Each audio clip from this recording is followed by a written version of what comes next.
मिनशैतानिर्रजीम बिस्मिल्लाहिर्रहमानिर्रहीम। आज हम 9th क्लास का चैप्टर 1 उसका एक्सरसाइज 1.1 का क्वेश्चन नंबर 3 करेंगे। पहले हमने 2 क्वेश्चन कर लिए हैं, उसका इंट्रोडक्शन भी कर दिया था मैट्रिसेस का। तो सबसे पहले आपसे गुजारिश है कि हमारे चैनल साइंसी गुरु को सब्सक्राइब करें और बेल आइकन को दबा दें ताकि हमारी तमाम नई आने वाली वीडियोस आपको मिलती रहें। तो अब हम क्वेश्चन नंबर 3 स्टार्ट करते हैं। क्वेश्चन 3 मुझे हम कहता है कि find A B C D, कि आपने इसमें से जो ए बी सी और डी की वैल्यूज है वो हमने फाइंड कर ली है। अगर हमारे पास ये मैट्रिक्स इस मैट्रिक्स के इक्वल है, यानी कि ए प्लस सी, ए प्लस 2b, सी माइनस 1, 4d माइनस 6 इक्वल है 0, -7, 3 और 2d। तब हमारे पास हमने पढ़ा हुआ है इक्वल मैट्रिसेस। कोई भी अगर दो मैट्रिसेस हैं वो आपस में इक्वल हैं तो उनकी करस्पॉन्डिंग एलिमेंट्स भी इक्वल होते हैं। अब करस्पॉन्डिंग एलिमेंट्स क्या होते हैं? मतलब ये दो इक्वल मैट्रिक्स हमारे पास दी गए, तो ये जो a प्लस सी है इसका 0 करस्पॉन्डिंग एलिमेंट है। इसी तरह a प्लस 2b का करस्पॉन्डिंग एलिमेंट है -7। इसी तरीके से c माइनस 1 का करस्पॉन्डिंग एलिमेंट है 3 और 4d माइनस 6 का करस्पॉन्डिंग एलिमेंट है 2d। ये उसके करस्पॉन्डिंग एलिमेंट्स है सब। समझ आ गई कि जब हमारे पास दो मैट्रिसेस इक्वल हों उनके करस्पॉन्डिंग एलिमेंट्स भी इक्वल होते हैं। तो अब हमने इन दोनों मैट्रिसेस के करस्पॉन्डिंग एलिमेंट को इक्वल करना है और इनको सिंपलीफाई करके हमने a b c और d की वैल्यूज फाइंड आउट कर लेनी है।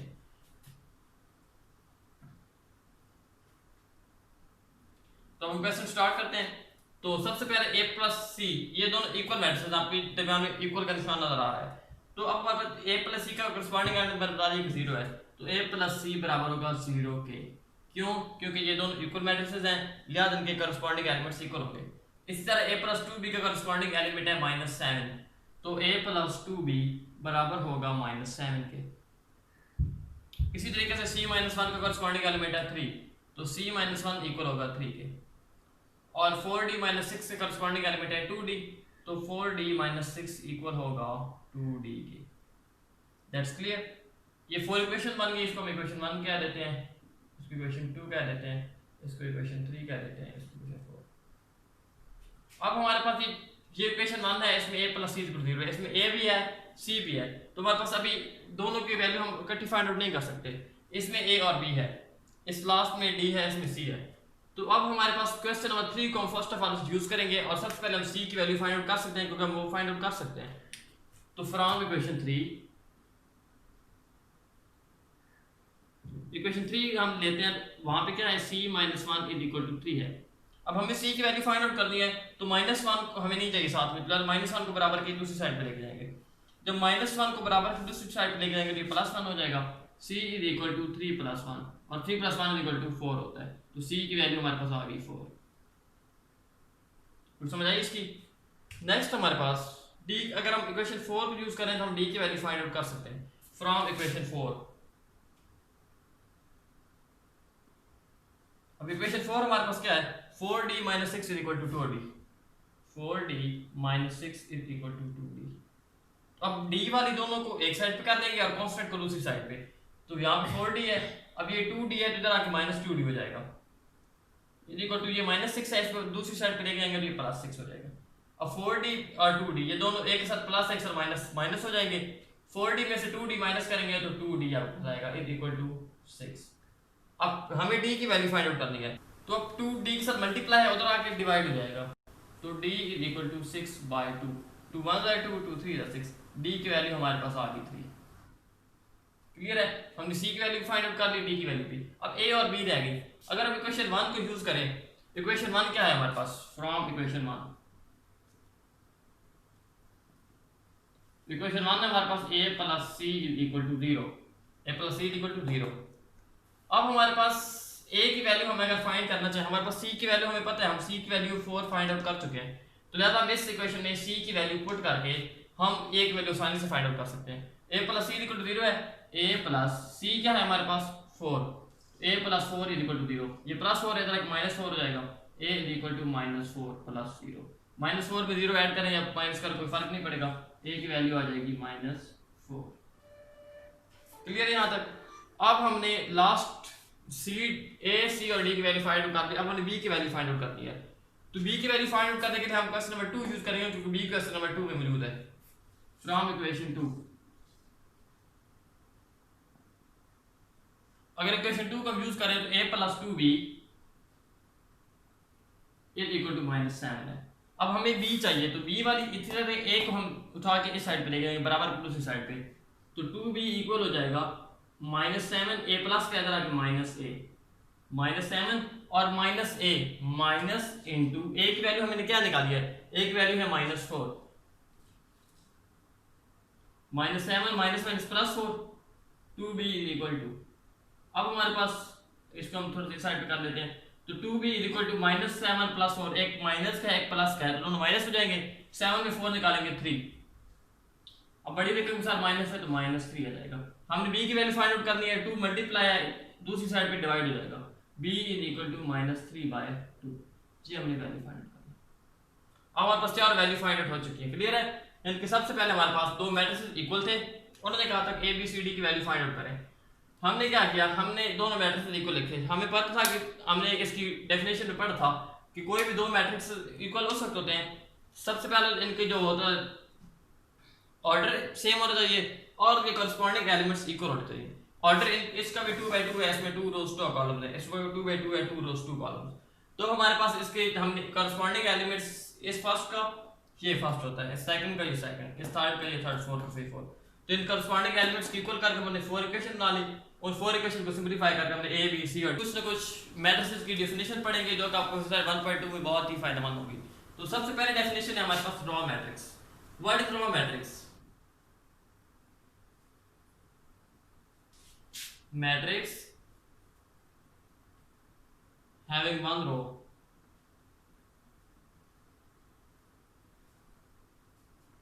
is called raw matrix.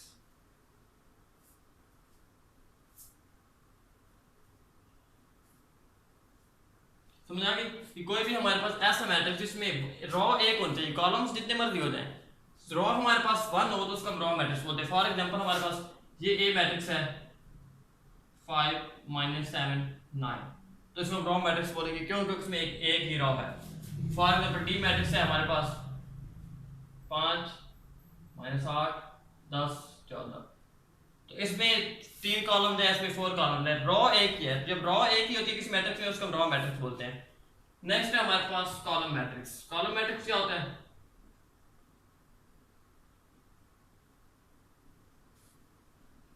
Column matrix हमारे पास कोई भी ऐसा मैट्रिक्स है जिसमें जस्ट 1 कॉलम हो। जब एक रॉ हो तो वो रॉ मैट्रिक्स है, जब जिस मैट्रिक्स में एक ही कॉलम हो तो वो उसको हम कॉलम मैट्रिक्स कहते हैं। Any matrix having 1 column is called column matrix.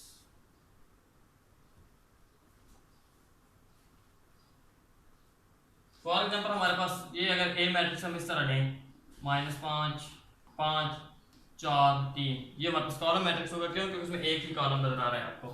अगर हम सी मैट्रिक्स कोई भी अपनी तरफ सेलेक्ट करें 7 3 2 0, तो ये भी हमारे पास कॉलम मैट्रिक्स है कि उसमें भी एक ही कॉलम है। नेक्स्ट हमारे पास है rectangular matrix.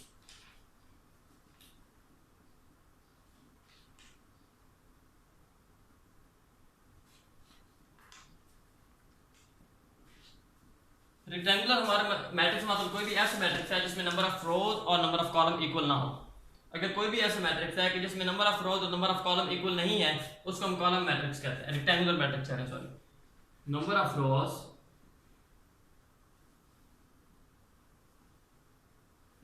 Is not equal to number of columns.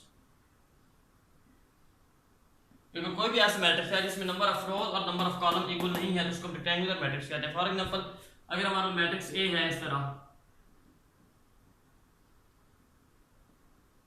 ये अब इस मैट्रिक्स में हमारे पास 2 रोज हैं, इनके हॉरिजॉन्टल लाइंस 2 हैं और वर्टिकल लाइंस 3 हैं 1 2 3। जब 2 रोज हैं 3 कॉलम्स हैं तो ये हमारे पास रोज और कॉलम्स इक्वल नहीं है, जब ये हमारे पास होगा रेक्टेंगुलर मैट्रिक्स। इस तरीके से अगर कोई भी सी मैट्रिक्स है हमारे पास इस तरह ये, तो अब इसको हम ये भी हमारे पास रेक्टेंगुलर मैट्रिक्स है क्योंकि इसमें हॉरिजॉन्टल लाइंस 3 हैं 1 2 3, यानी कि 3 रोज हैं, वर्टिकल लाइंस 2 हैं 2 कॉलम्स। ये हमारे पास 3/2 ऑर्डर का मैट्रिक्स है, लिहाजा ये भी हमारे पास रेक्टेंगुलर। ऐसा मैट्रिक्स जिसमें रोज की नंबर ऑफ रोज और नंबर ऑफ कॉलम इक्वल ना हो उसको हम रेक्टेंगुलर मैट्रिक्स कहते हैं। चौथे नंबर पे हमारे पास स्क्वायर मैट्रिक्स क्या होता है।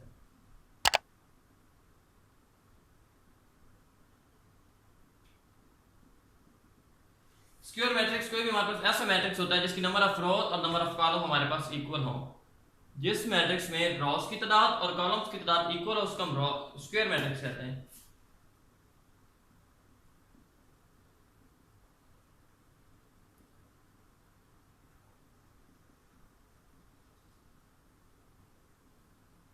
क्लियर है, यानी कि अगर नंबर ऑफ रोज और नंबर ऑफ कॉलम इक्वल आ जाए तो वो हमारे पास मैट्रिक्स स्क्वायर मैट्रिक्स होगा। फॉर एग्जांपल अगर हमारे पास ए मैट्रिक्स है कुछ इस तरह 5 7 2 0, अब इसमें हॉरिजॉन्टल लाइंस 2 हैं, मतलब कि 2 रोज होंगी, कॉल वर्टिकल लाइंस भी 2 हैं, यानी कि 2 columns, 2 rows and 2 columns, and ये हमारे पास स्क्वायर मैट्रिक्स है। इस तरह का कोई मैट्रिक्स भी है हमारे पास,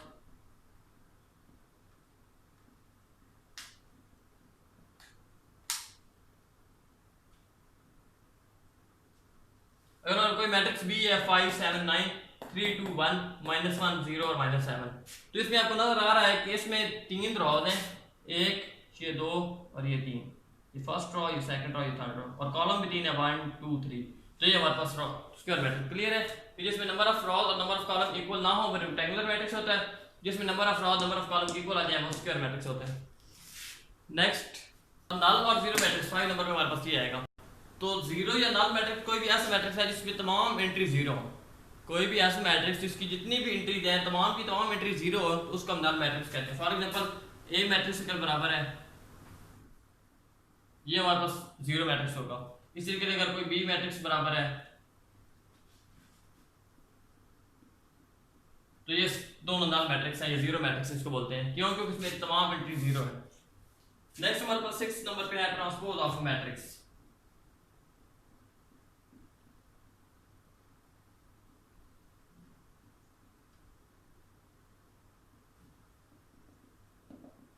अब किसी भी मैट्रिक्स का ट्रांसपोज क्या होता है, तो ट्रांसपोज देने का मैं आपको मेथड बता रहा हूँ। ट्रांसपोज हम किस तरह देते हैं, बहुत ही आसान तरीन है। अगर हमारे पास फर्स्ट लेटर्स मैट्रिक्स ए है हमारे पास -1 2 3 4, ये और मैट्रिक्स है -1 2 3 4। अगर हम कहते हैं इसका ट्रांसपोज दें, सबसे पहले ट्रांसपोज का मतलब ये होता है कि हम उसके ऊपर छोटा सा टी का स्मॉल टी का साइन डाल देते हैं। तो उसके लिए होता है अगर ए का ट्रांसपोज लेना है तो उसको इस तरह शो करते हैं, ए की पावर टी से, ए के ट्रांसपोज ए की पावर टी से शो करते हैं। ट्रांसपोज लेते किस तरह है, तो ए का ट्रांसपोज इक्वल होगा, या तो आप इसकी रॉस को कॉलम में चेंज कर दें या कॉलम्स को रो में चेंज कर दें, जैसा आपकी मर्जी। हम ज्यादातर ये करते हैं कि रॉस को कॉलम में चेंज कर देते हैं। अब ये है -1 2 की रो है ना, तो इसको -1 और 2 का कॉलम बना देंगे, और ये 3 4 की रो है, इसको 3 4 का कॉलम बना देंगे, ये हमारे पास ट्रांसपोज आ गया। जस्ट आपने जो रॉस हैं उसको कॉलम में चेंज कर देना और ये हमारे पास ट्रांसपोज आ जाएगा।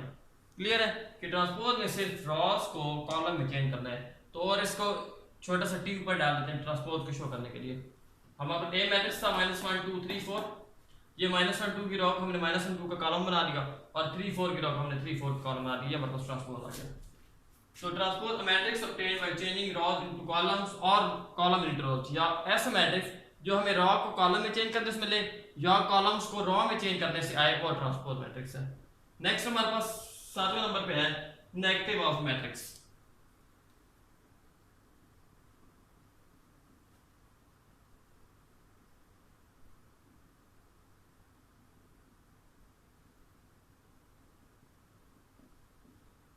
अब नेगेटिव ऑफ मैट्रिक्स क्या होता है, कोई भी मैट्रिक्स है अगर उसने नेगेटिव मैट्रिक्स लेना है, उसको मनफी लेना है, तो आपने जस्ट उसके साइन, उसके जो एंट्रीज होंगी उसके साइन चेंज कर देने।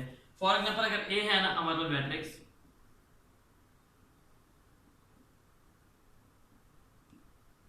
कोई और मैट्रिक्स ए है 7 -5 -3 4, हमने इसका नेगेटिव मैट्रिक्स लेना है, तो नेगेटिव मैट्रिक्स इसका ये होगा -a। ए का नेगेटिव मैट्रिक्स क्या होगा, -a, और वो किस तरह आएगा कि जब आपने इसकी तमाम मैट्रिक्स की साइन चेंज कर देना है। अब +7 है तो इसको -7 डाल देना है, -5 है तो +5, -3 है तो +3 और 4 है तो -4, ये हमारे पास आ गया नेगेटिव मैट्रिक्स ए का।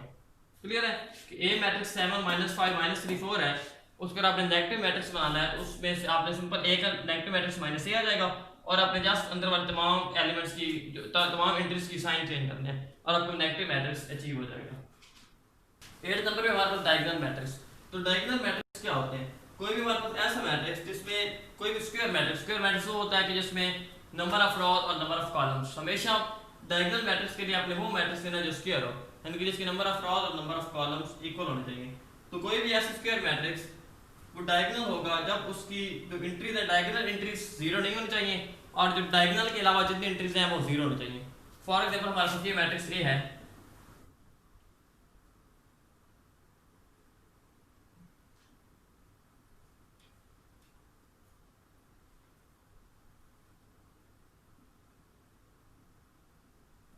ये हमारे पास डायगोनल मैट्रिक्स है।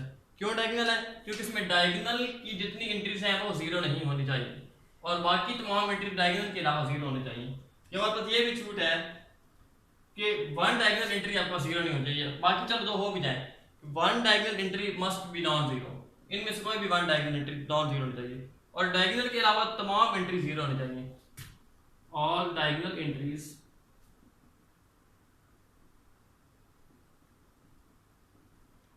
non-zero and other entries are zero। Diagonal entry जैसे जीरो नहीं होनी चाहिए, या हो भी जाएगा एक दो जीरो हो जाए, एक क्लास में नॉन जीरो होनी चाहिए।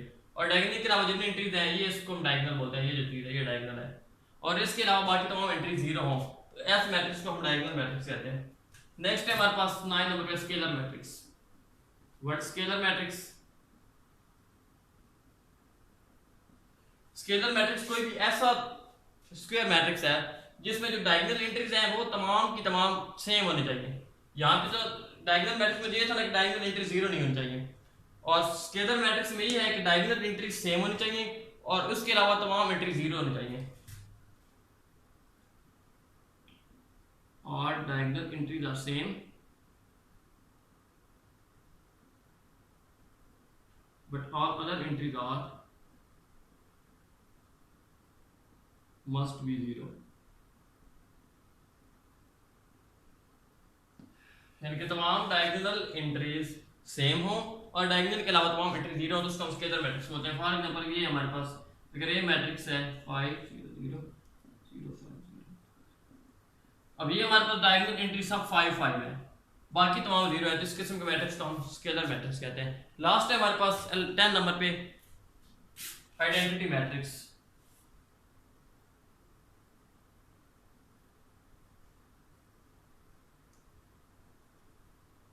अब आइडेंटिटी मैट्रिक्स क्या होता है? आइडेंटिटी मैट्रिक्स ऐसा मैट्रिक्स है जिसमें डायगोनल एंट्रीज 1 हो और बाकी तो हम 0 हो। Diagonal entries